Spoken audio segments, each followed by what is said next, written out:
신약 사도신경으로 신앙 고백하겠습니다. 저는 전능하신 아버지 하나님 천지의 창조주를 믿습니다. 저는 그분의 유일하신 아들 우리 주 예수 그리스도를 믿습니다. 그분은 성령으로 잉태되어 동정녀 마리아에게서 나시고 본디오 빌라도에게 고난을 받아 십자가에 못 박혀 죽으시고 장사된 지 사흘 만에 죽은 자 가운데서 다시 살아나셨으며 하늘에 오르시어 전능하신 아버지 하나님 우편에 앉아 계시다가 거기로부터 살아있는 자와 죽은 자를 심판하러 오십니다. 저는 성령을 믿으며 거룩한 공교회와 성도의 교제와 죄를 용서받는 것과 몸의 부활과 영생을 믿습니다. 아멘. 거룩하신 하나님 아버지 감사합니다. 간밤에도 편히 쉬게 해주시고 새벽에 기도하는 자리에 불러주시니 감사합니다. 이 시간 저희들 마음 중심으로 주님을 경외하게 하여 주시옵소서. 예수님 이름으로 기도드리옵나이다. 아멘. 찬송가 523장입니다.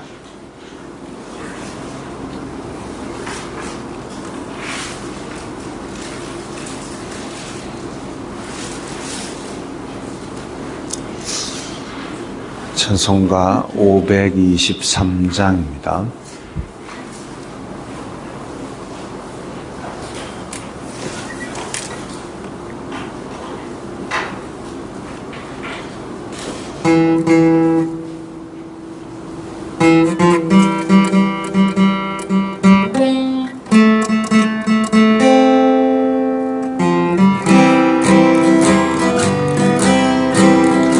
모든 죄악 길에서 목자 없는 양같이 모든 사람 길 찾아 헤맨다.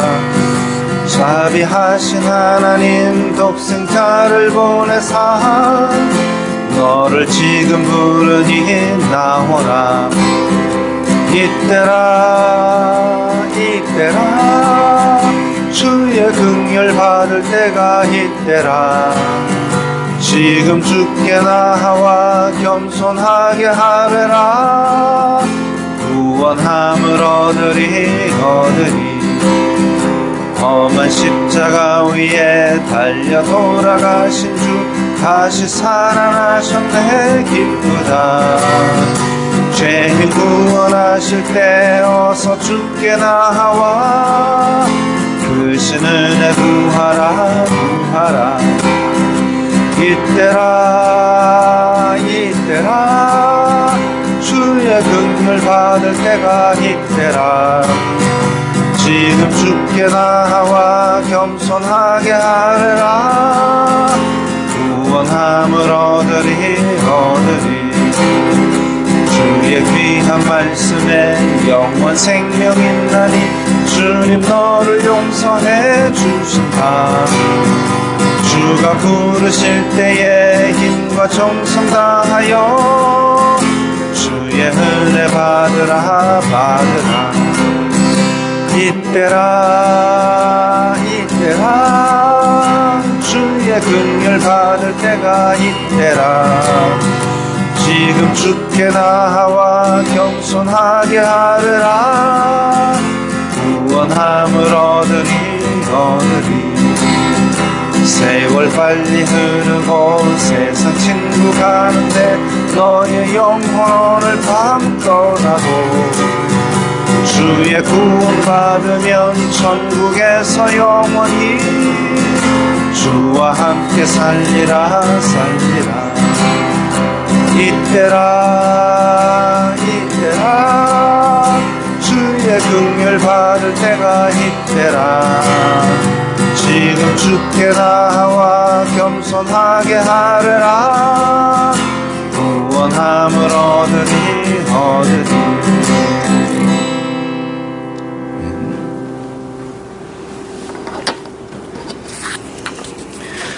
오늘 말씀은 잠언 7장 1절부터 12절까지의 말씀입니다.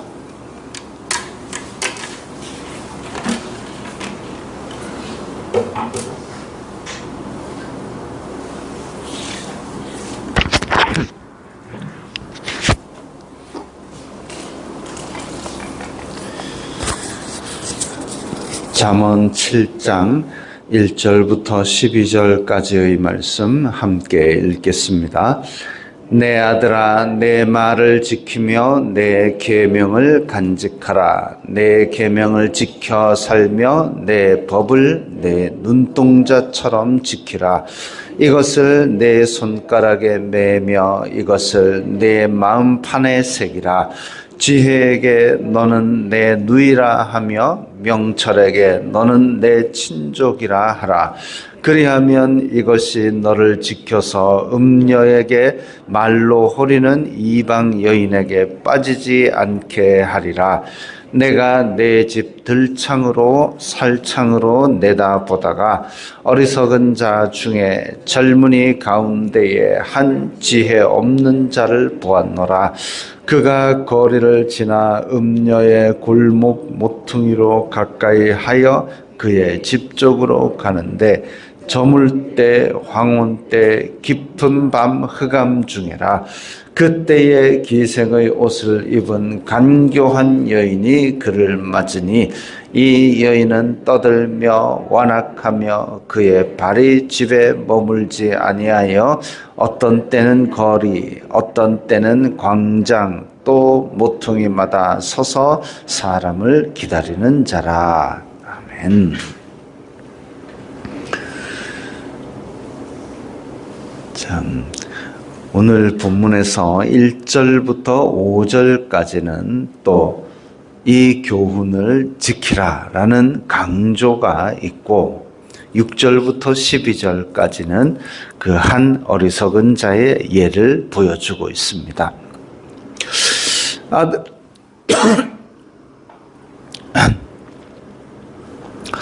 내 말을 지키며 계명을 간직하라. 앞에서도 내 아비의 교훈을 지키고 이런 얘기들이 계속 반복되고 있습니다. 자, 우리는 이때의 어떤 시대적인 상황을 한번 생각해 봐야 됩니다. 이 지금 솔로몬이 있던 시대가 기원전 1000년 이렇게 생각하고 있습니다. 1000년, 900년. 예수님이 오실 때만 해도 예수님이 오실 때만 해도 우리나라도 옥저, 동예, 고구려 이제 시작하고 이런 시절입니다. 그러니까 실제로 기원전 1000년이다 그러면 꽤 너무나 옛날이죠. 우리나라는 제대로 된 기록된 역사도 없던 그 시절입니다.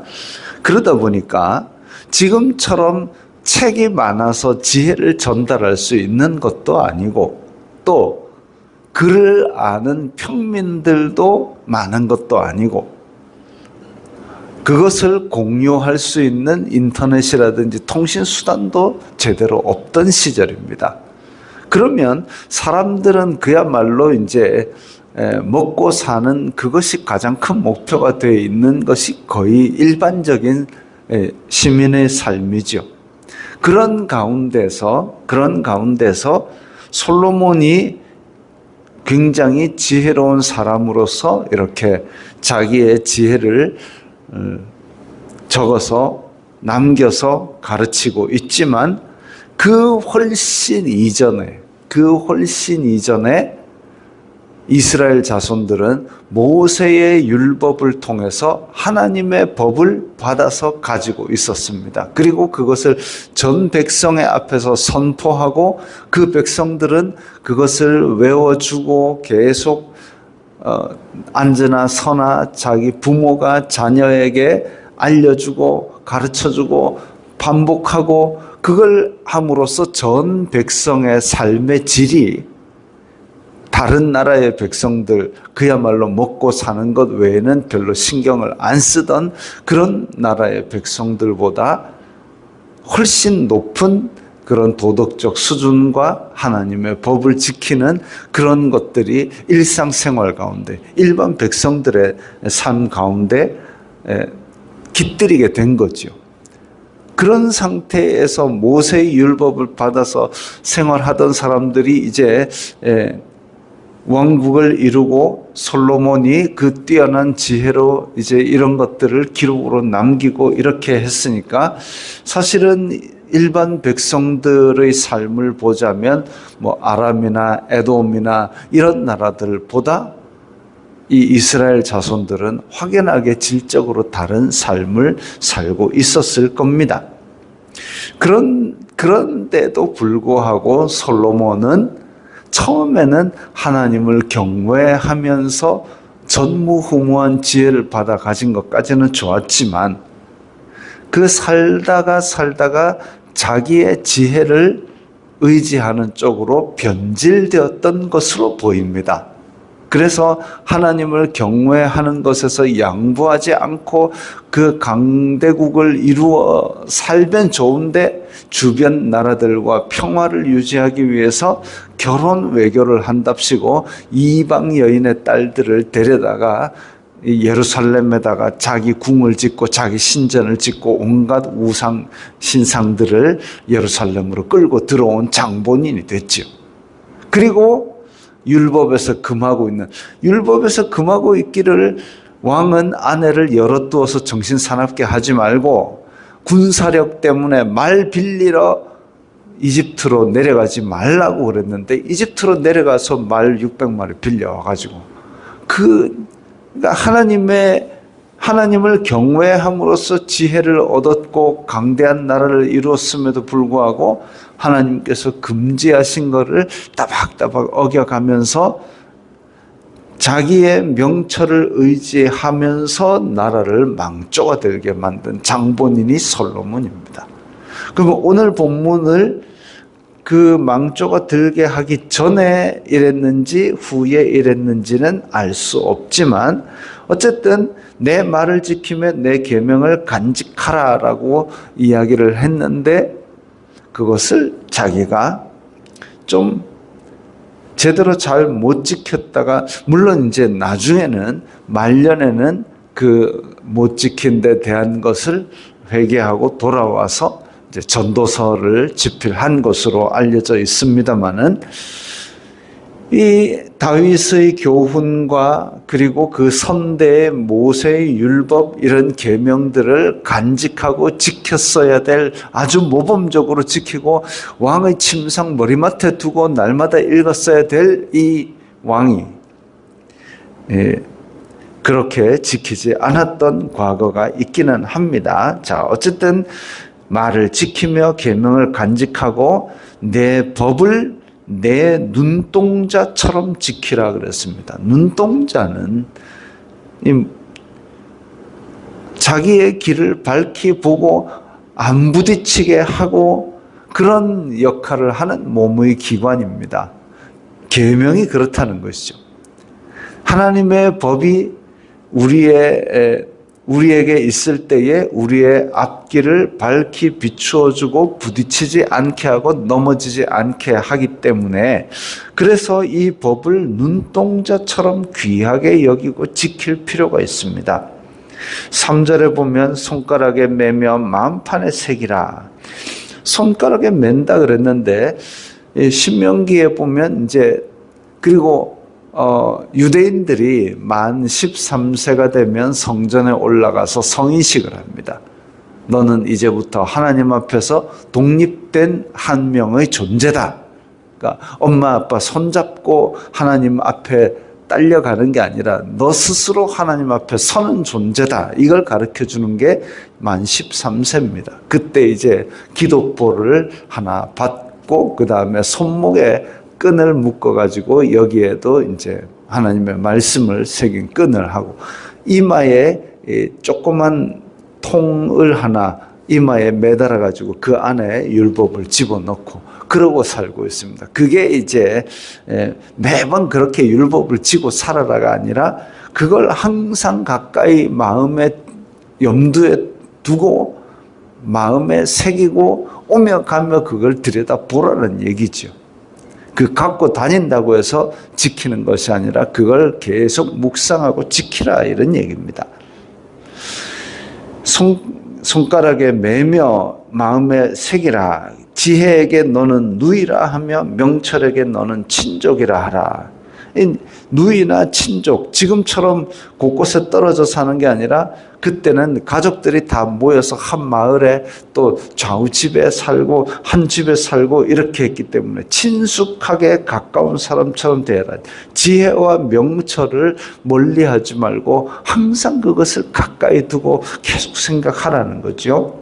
그리하면 이것이 너를 지켜서 음녀에게 말로 호리는 이방 여인에게 빠지지 않게 하리라. 말씀을 듣고 지키고 계명을 지키면 그게 너를 지켜서 빠지지 않게 하리라. 음녀와 말로 호리는 이방 여인. 솔로몬 자신이 거기에 빠져가지고 결국은 하나님을 믿는 신앙조차도 흔들렸던 그 모양새를 다시 연상하게 만듭니다. 예루살렘에 왔던 수많은 이방 신상. 단지 여자가 많아가지고 문제가 된 것이 아니라 그것도 문제지만 그 여자들이 가지고 온 이방 신상들이 결국은 자기네들만 타락시킨 것이 아니라 온 이스라엘 자손들을, 야, 왕도 보니까 42번째 부인이 보니까 신상을 19개나 들고 왔더라. 우리도 한 개씩 섬기면 복 받지 않겠나. 이 생각 안 하겠냔 말입니까. 그래가지고 이런 음녀와 이방 여인들이 예루살렘에 드글드글해서 결국은 솔로몬으로 하여금 하나님을 멀리하게 만들었습니다. 마귀는, 사탄은 우리에게 필요한 것을 줘서라도 어쨌든 목적은 하나님과 멀리하게 만드는 겁니다. 때로는 어려움을 줘서 멀리하게 하기도 하고, 때로는 부와 명예와 이런 걸 줘가지고 우리에게 하나님을 떠나게 만들게 합니다. 어쨌든 목적은 잘되건 못되건 어쨌든 목적은 하나님을 떠나게 하려는데, 솔로몬 같은 경우는 그렇게 하나님의 임재를 체험했음에도 불구하고 예루살렘을 우상단지 드글드글하게 만든 장본인이 됐죠. 오늘 본문에 의하면 그 인간은 말도 지키지 아니하고 계명도 간직하지 아니하고 법을 눈동자처럼 지키지도 아니하고 지혜와 명철을 갖다 버린 그런 인간이 된 겁니다. 자, 어쨌든 6절부터 또 넘어가 보면, 내가 내 집 창문으로 내다 보니까 어리석은 젊은이, 이 어리석은 자 젊은이는 이때 당시에는 이제 나이 든 사람들은 경험과 그리고 삶의 지혜가 있는 사람으로 하고, 반대로 이 젊은이 어리석은 자, 이제 경험이 없고 또 나이가 어리기 때문에 자기의 어떤 치기 어린 그런 의욕 이런 것들만 가지고 사는 사람인데, 보니까 거리를 지나 음녀의 골목 모퉁이로 가까이 하여 그의 집 쪽으로 가는데, 저물 때 황혼 때 깊은 밤 흑암 중에라. 날이 어두우니까 죄를 지으러 가는 겁니다. 자기 발로 가는 겁니다. 날이 어두우니까, 즉 자기가 하는 행동이 옳지 않다는 걸 자기도 압니다. 옳지 않은 행동을 감추려고 저물 때, 황혼 때, 깊은 밤, 흑암 중에 움직입니다. 자기가 옳지 않다는 것도 알고 있으면서 자기의 죄가 이끄는 거기에 이끌려서 그렇게 가게 됩니다. 저물 때, 황혼 때, 이 솔로몬 시대에는 낮에는 열심히 일하고 저녁에는 피곤해서 픽 쓰러져 자는 그런 시대였는데도 불구하고 밤중에 움직인다? 정상적인 상황의 정상적인 생활 패턴은 아니죠. 저물 때, 황혼 때는 집에서 편하게 안식을 취해야 될 때입니다. 저물 때, 황혼 때 같은 이런 내 죄를 덮을 것 같다라는 환경을 아예 안 만들도록 애를 써야 되는 거죠. 그럼에도 불구하고 저물 때 황혼 때 나가서 돌아다니면 우는 사자와 같이 할 수만 있으면 택한 자들도 삼키려는 마귀의 흉계에, 마귀의 함정에 빠지기 쉬운 겁니다. 빠지기 쉬운 데를 돌아다니면 안 되는 거죠. 그래서 이런 것들을 하나님의 계명을 우리가 손가락에 매며 마음판에 새겨가지고 빠지지 않게 지켜주고 우리의 길을 밝히 보여주고 그러면은 밤중에 나가 돌아다니지를 않는 거죠. 그때에 기생의 옷을 입은 간교한 여인이 그를 맞으니 떠들며 완악하며 그의 발이 집에 머물지 아니하며. 자, 가만히 생각해 보면 11절 떠들고 그의 발이 집에 머물지 아니하고, 그러니까 요즘 말로 치면 아주 잘 놀고 재미있게 놀고 신나게 살고 또 여러 가지 사회적인 활동을 하는 것처럼 보이고 같이 있으면은 진짜 멋지고 신나고 쿨한 삶을 사는 것 같고 하지만 그 마음 중심이 죄로 가고 있다라는 거죠. 요즘 뉴스 같은 데 보면 아니면 연예인 같은 사람들을 보면 막 이렇게 멋있게 살고 행복하게 사는 것 같지만 하나님의 법에 반대되는 그런 일들을 멋있는 것처럼 포장을 하는 경우를 종종 봅니다. 영적으로 분별하지 아니하면, 우리가 말씀의 거울로 분별하지 아니하면, 그런데 야, 그런 삶이 멋있어 보이는구나라고 착각하기 딱 좋은 것들을 방송에 자꾸 내보내고 있습니다. 욕심을 채우는 것이 우리의 삶의 목표가 아닌데도 불구하고 그런 것들이 우리를 자꾸 우는 사자처럼 우리를 삼키려고 할 그런 환경들이 조성되어서는 안 되는 거죠. 어떤 때는 거리, 어떤 때는 광장, 또 모퉁이마다 서서 사람을 기다리는지라. 그런 것들은 우리를 삼키기 위해서 열심히 노력합니다. 그러다가 살짝 거슬리기만 하면 우리를 공격하기 위해서 집요하게 물고 늘어집니다. 악은 부지런하고 악은 성실하다 그랬습니다. 그래서 우리의 마음 중심이 죄를 지으려는 의도 자체를 가지지 못하도록 계속 말씀의 거울로 돌아보고 욥처럼 아침 저녁으로 우리의 삶을 돌아보고 주님 앞에 꺼내놓고 잘못한 게 있으면 회개하고 이렇게 해야만 이런 어두울 때 밖으로 돌아다니려는 나의 마음을 잡을 수가 있습니다. 이런 것 지금 이런 이야기로 돼 있지만 사실상 우리의 마음이 솔깃하게 만드는 죄악의 유혹들이 언제든지 우리를 공격할 수 있습니다. 그게 우리에게 보암직도 하고 지혜롭게 할 만큼 탐스럽기도 하고 그게 먹음직하기도 하고 그런 많은 유혹으로 우리에게 다가옵니다. 그걸 자꾸 들여다보고 야, 저게 그렇지, 나는 저걸 포기할 거야. 아니, 아예 안 봐야지요. 자꾸 기웃거리고 자꾸 들여다보면 거기다 발을 들이게 돼 있습니다. 그래서 그 마음 중심 자체가 그것을 아예 떠나야 되는 것이고 그런 것들이 우리의 삶의 방향이어야 합니다. 지금 이렇게 솔로몬은 자기가 넘어가가지고 예루살렘을 온 우상단지로 드글드글하게 만들었지만 그래도 남긴 글은 똑바로 남겨서 참으로 다행입니다.